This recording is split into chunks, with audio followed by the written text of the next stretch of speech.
on est vraiment tous mobilisés et je veux vraiment saluer la mobilisation des élus, des médecins, de tous les professionnels de santé, des personnels administratifs, des bénévoles pour faire fonctionner ces centres de vaccination.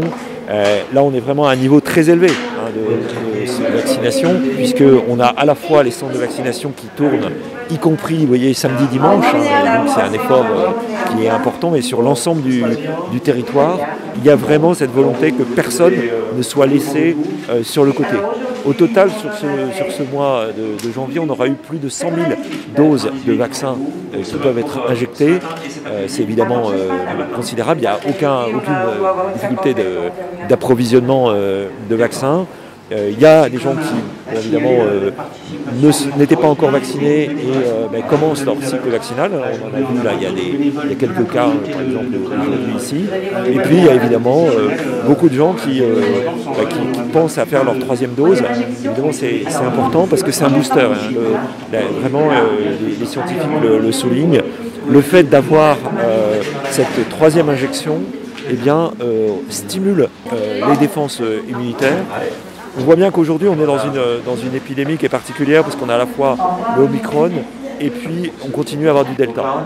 Ce qui fait qu'il faut rester vigilant parce que le Omicron, manifestement, est moins agressif que le variant Delta, mais le variant Delta continue à circuler à un niveau élevé. À l'intérieur de ce taux d'incidence, la part du Delta, elle reste très conséquente, très élevée, même si elle est minoritaire.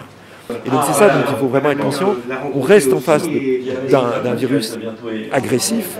Il y a d'ailleurs malheureusement des gens qui sont en réanimation. Et donc ça montre que ça reste vraiment un point d'attention. C'est ce qui explique cette mobilisation, un effort sans précédent, d'ouvrir tous ces centres samedi, dimanche.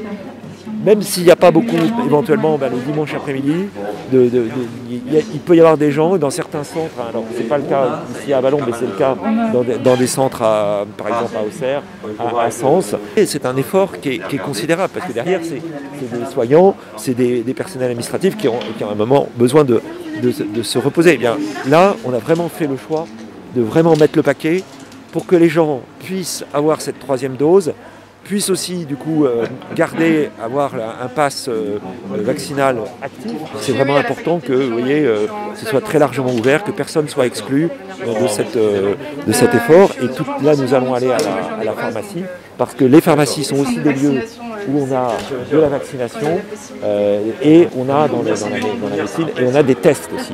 Évidemment, c'est important d'avoir ces tests. Il y a des autotests et il y a aussi des tests antigéniques. Et c'est le moyen de compléter, vous voyez, à la fois cette vaccination et puis des tests quand on a un doute, quand on va voir des proches.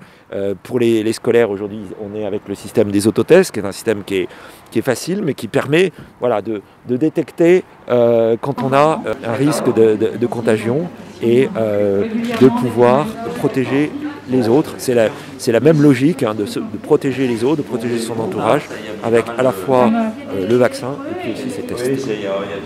Voilà ce que je voulais vous dire.